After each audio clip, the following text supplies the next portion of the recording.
defined by a vision of the future instead of the memories of the past. Now, your brain is organized to reflect everything you know in your life. Your brain is a reflection of your external environment. It's an artifact of all the things you've learned and experienced to date. Feelings and emotions are the end product of past experiences. And if you're feeling the same way every single day, it means two things. Number one, nothing new is happening in your life. And if those emotions are driving certain thoughts, and those thoughts then are creating the same emotions, then your thinking equal to your emotional state means you're thinking in the past. And if you believe that your thoughts have something to do with your destiny, as long as you're thinking equal to your familiar emotions, you keep reaffirming the same past experiences in your life over and over again.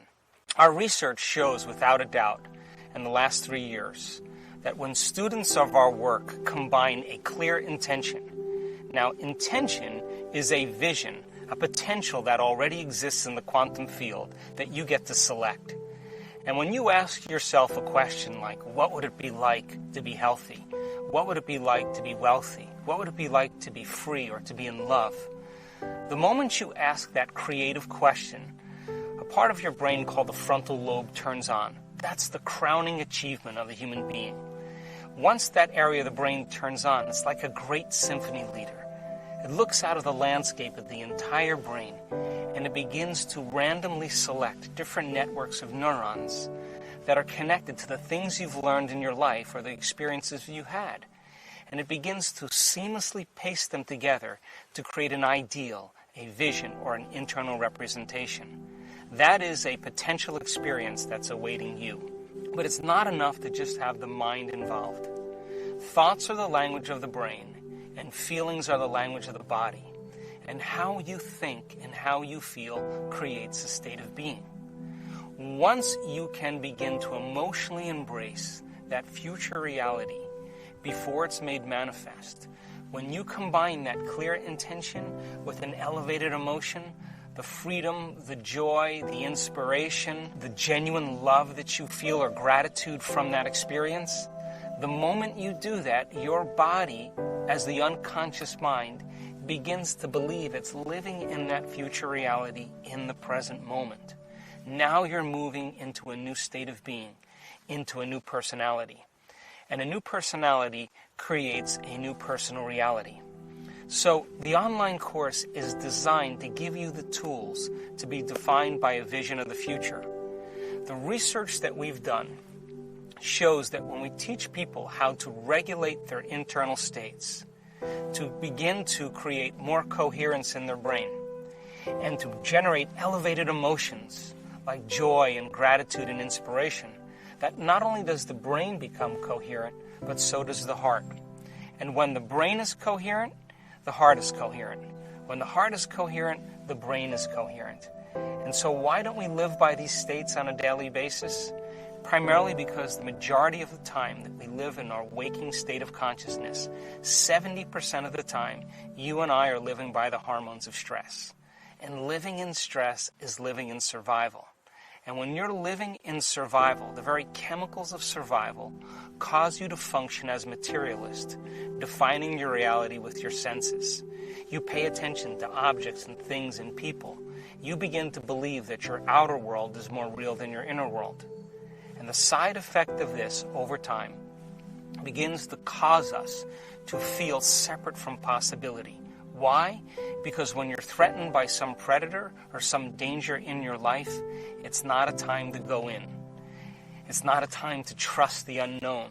It's not a time to open your heart and feel love. It's not a time to communicate. It's not a time to create. It's not a time to learn. It's a time to survive.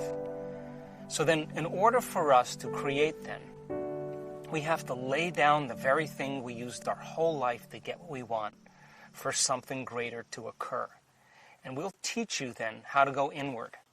We'll teach you how to create changes in your brainwaves, to create more coherence in your heart, more coherence in your brain. We'll teach you then to understand what meditation is and to demystify it so you can begin to practice specific meditations and to see the effects in your life. Whether you want to change your health, whether you want to create a new job or a new opportunity, whether you want to heal from some past experiences that keep traumatizing you over and over again. And most importantly, we want you to understand when you're in the creative state and when you're not.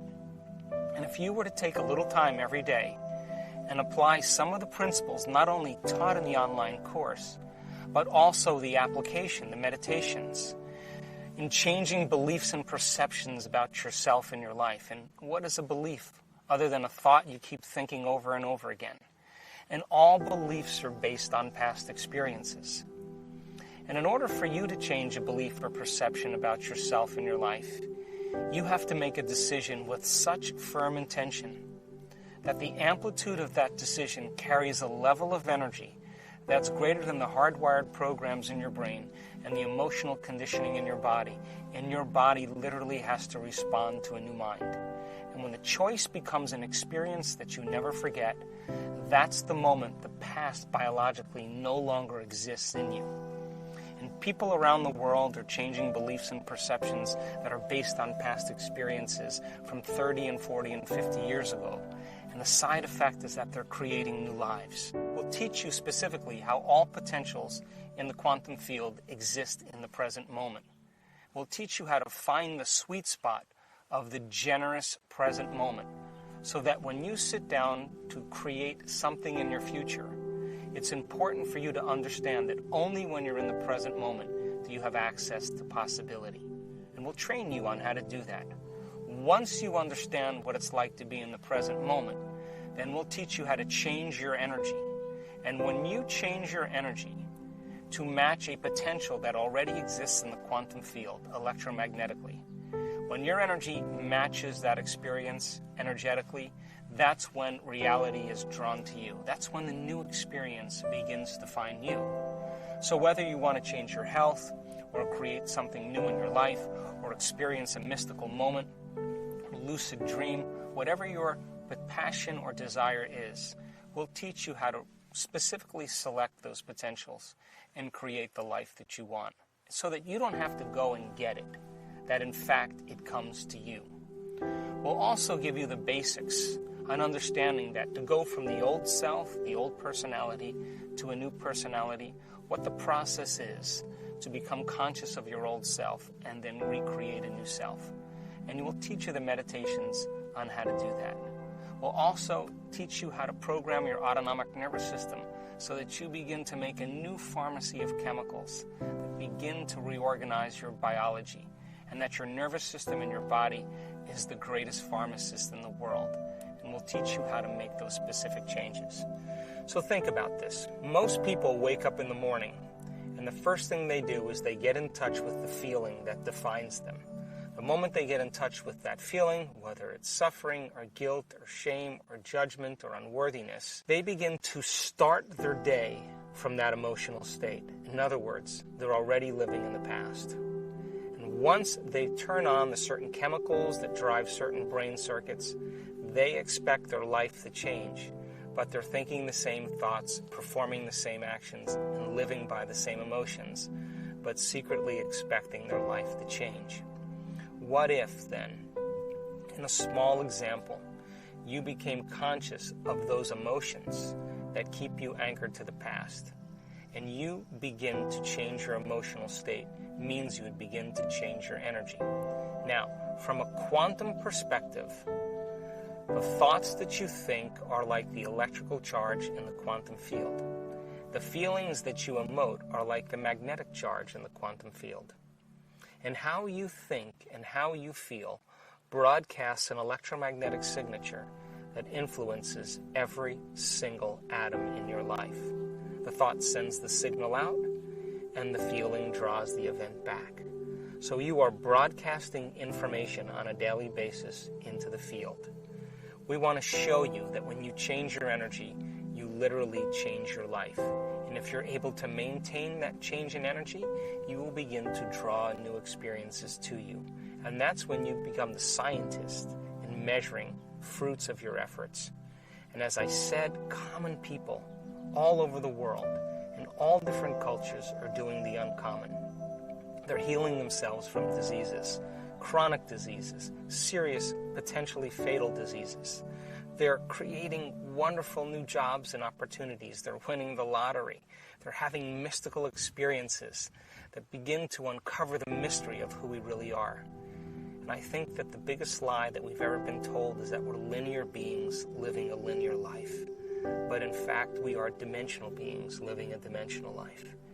And so uncovering the mystery of the self, beginning to look deeper and understanding who we are, that if knowledge is power, then knowledge about yourself is self-empowerment. And I want to inspire you and motivate you so that you can begin to apply these principles so that you get to be the recipient of your own efforts. For example, we've had several people in our work heal themselves of very difficult conditions. One lady in particular experienced a very sudden loss. The event in itself produced very strong emotions. Those emotions then lingered for periods of time, and it began to define her as a personality. Now, it's a scientific fact that the hormones of stress push the genetic buttons and create disease. So the long-term effects by living by those chemicals literally are harmful to our body, justified or not. Now, we've all had traumatic events in our life, and some of those traumatic events brand us both neurologically and chemically. In this woman's experience, the event was so traumatic that the emotions lingered for weeks and months and finally years. It became part of her identity.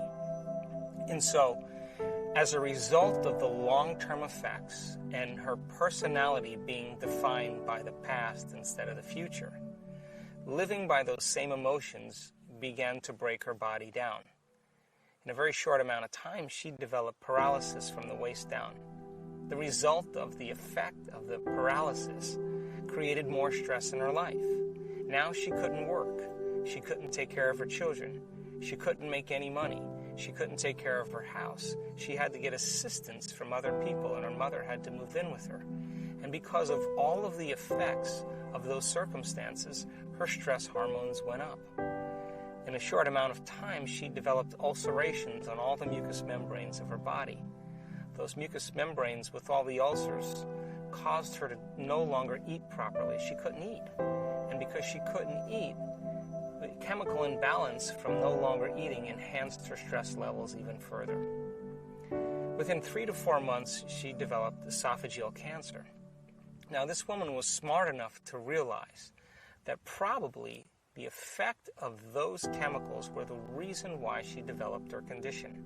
In other words, she said to herself, if I created this condition because I was living by this event, in other words, emotionally I was attached to my past, is it possible then to uncreate it and create something else? So she began the work and the meditations, and every single day, whether she felt like it or not, she practiced her meditations. And for sure, she had certain days where she didn't feel like doing her meditations because she didn't feel well, but she did them anyway. She also made the decision that she wasn't going to get up from her meditations until she was in love with life. Now, to the materialist, the person who's defining reality with their senses, to the materialist, there's no reason for her to be in love with life. Why? She had a traumatic event. She had no job, she had no money, she was paralyzed, she had a diagnosis of cancer, she couldn't eat, she was in internal pain, she was in external pain.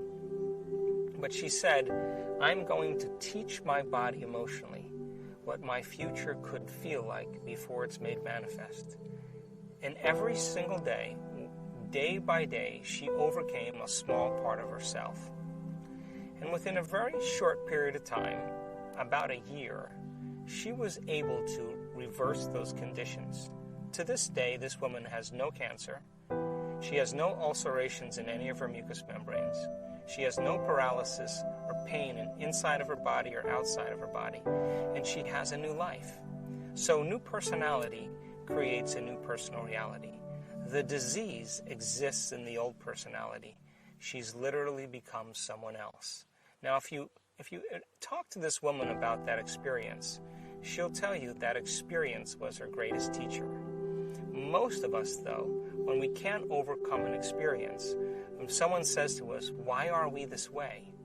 we typically say we are this way because of some event that's happened to us in the past, which means I haven't been able to change since that event. That event altered me emotionally. But once we understand that we can be defined by a vision of the future instead of the neurocircuitry and chemicals and emotions of the past, this is when we change our personality.